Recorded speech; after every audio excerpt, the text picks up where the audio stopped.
Hi folks, this is Dr. Rob Cywes. I am the carb addiction doc, and today I'm going to talk about a little moment as we discuss transformation with our patients in the carbohydrate addiction space. And there's a story that I'm going to tell that comes from my own young children, and it's kind of be cool because it'll resonate with you. Please leave comments and let me know how you feel. But I was talking with a patient of mine, a guy by the name of JR. I'm not going to give his last name. JRR, not Tolkien though. I wish it was. But JRR and I were talking about this, and he's done fabulously well in his journey despite himself. He keeps doubting himself. He keeps questioning. And if he only let go of those questions, he'd move forward. But here's where the discussion comes in. I don't know how many of you, moms and dads, have children and you wanted your children to play sport. And you go out there, and when they're young kids, you're throwing balls to them, you're teaching them how to ride a bike, you're teaching them to hit a ball, to kick a ball, to throw a ball. And when I look at a child, a young child, instinctively learning to play whatever sport it is, learning to run, learning to swim, learning to do anything, how good is that child going to be? Oh, nobody knows, it's genetic. No, there's a very, very simple way to know whether that child is going to embrace, whether that child loves, and whether that child is appropriate and ready for whatever that sport is. Every sport that I can think of requires you, if you're going to be good at it, to lean in.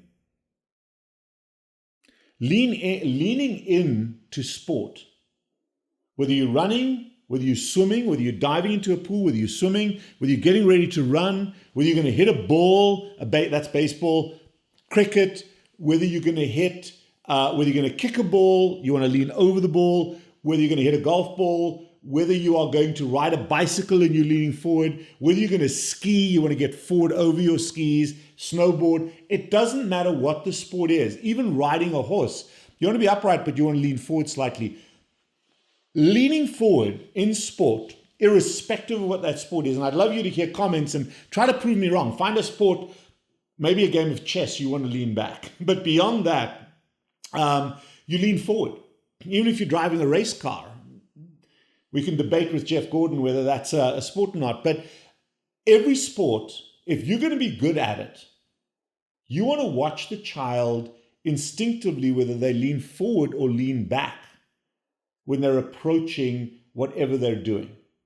The child that leans forward has no fear and has confidence.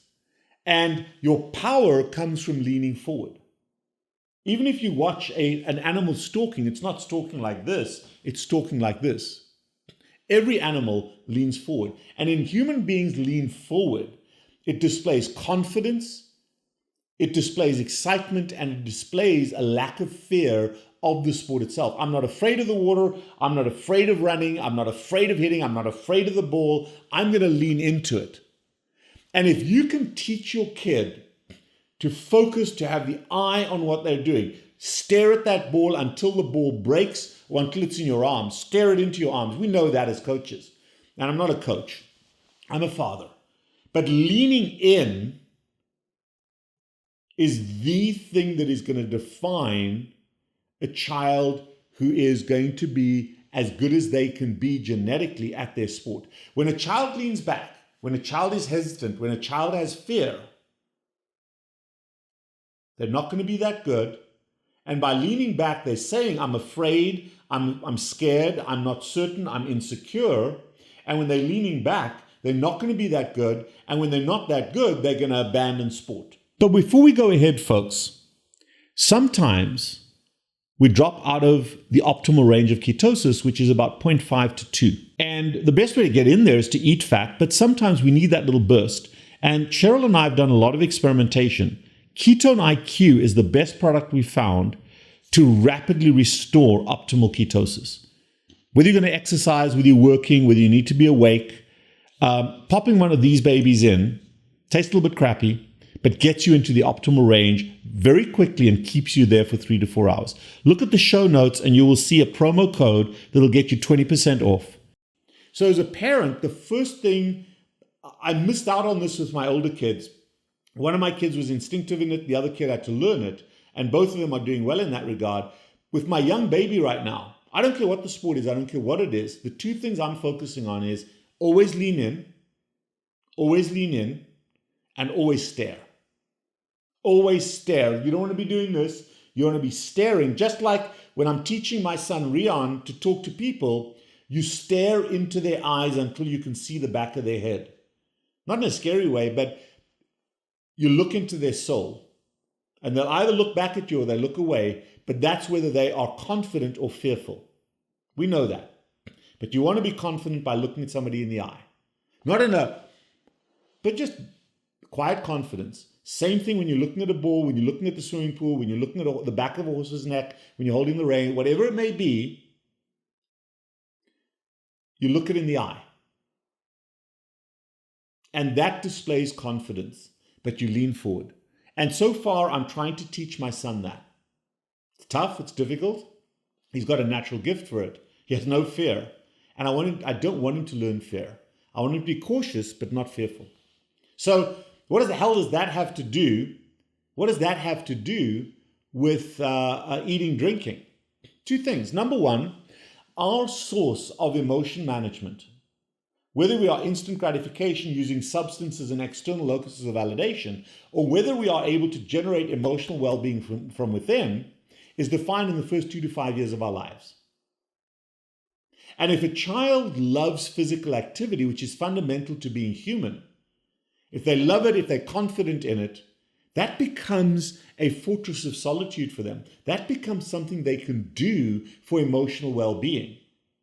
Going for that run, going for that walk, playing a sport is their escape. If they don't, they're going to find the fridge in the pantry. So at a very young age, we control that narrative as parents. And you don't have to be an athlete yourself. I love sport. I'm not an athlete. You don't have to be an athlete to teach the kid how to love and embrace physical activity. Doesn't matter what it is. And they will emulate your behavior. But if you get out there and you kick a ball with them, you throw a ball with them, you teach them to ride a bike, you teach them to lean in, you teach them to talk by looking at you. Those are important narratives. So at an early age, you can reduce the risk of addiction vulnerability by teaching them that. And children with autism struggle to look you in the eye. They look away. They struggle to lean in.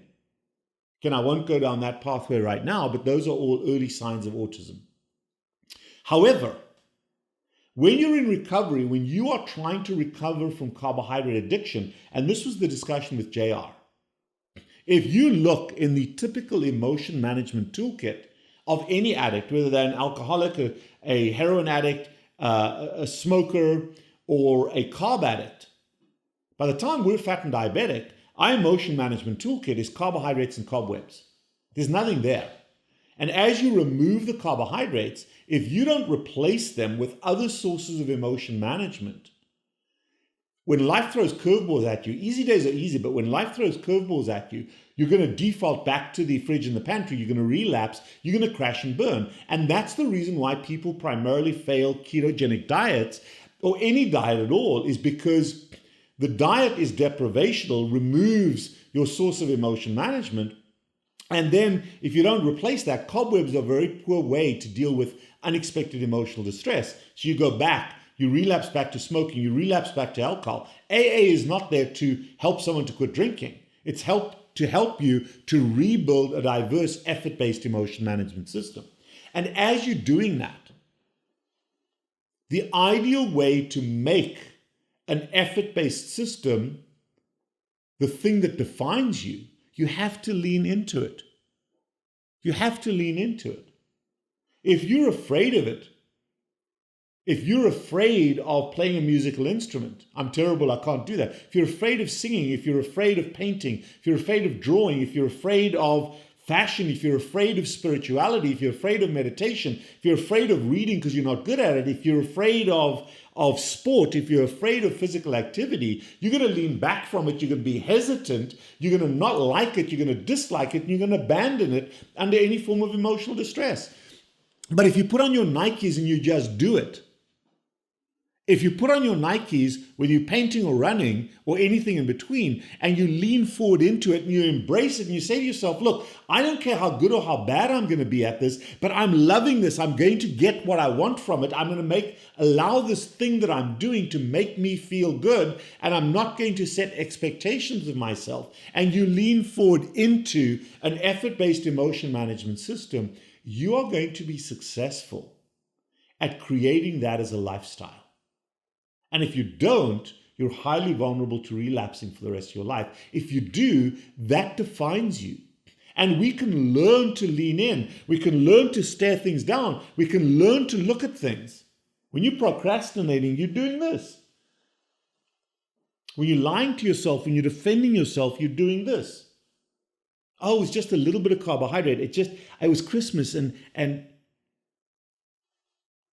look me in the eye and tell me that.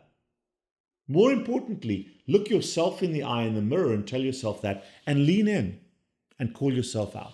You're not a bad person or a terrible person, but you're better than that.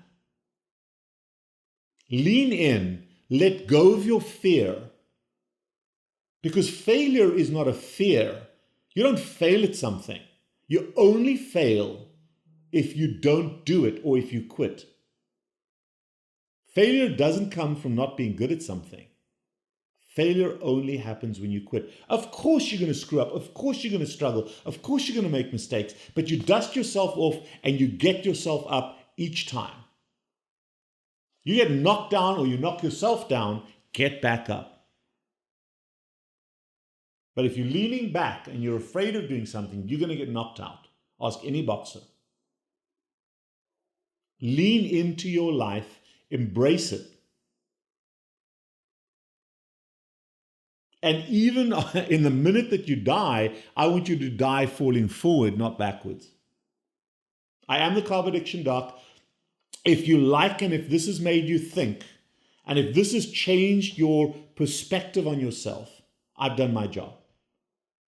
If you like our content, throw a buck at us at our PayPal account. It's in the show notes. You can look up Robert Cywes or Carb Addiction Doc. I believe those are my PayPal things. But look at the link in the show notes. Throw us a buck, because that'll keep the content free and it'll show your appreciation. Lord knows we throw too much money at Starbucks anyway.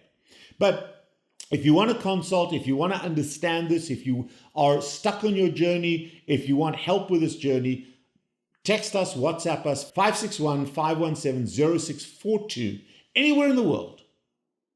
And we'll help you to lean into your life, embrace this journey, and be successful at your own pace. This is changing your lifestyle. That's what we do. I am the Carb Addiction Doc. Thank you.